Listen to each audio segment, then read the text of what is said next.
Hello and welcome back to my channel. In today's video, I will show you how to turn on dark mode on Cash App. So let's get started. So first of all, we should have Cash App in our phone, and then we have to follow these steps. So first of all, you have to go to your settings here. Okay, you can directly go, and you have to scroll down, and you have to see for your dark mode offer zero display. So at here we can see we have the option called as dark mode settings.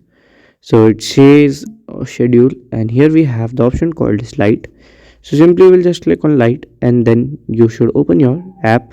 Then it will be light mode, and same as goes to the dark. If you click on the dark, then your Cash App will be turned into the dark mode. So this is how to uh, do your Cash App into dark mode. So if you find this video helpful, make sure you like, subscribe and share the video. Thank you for watching.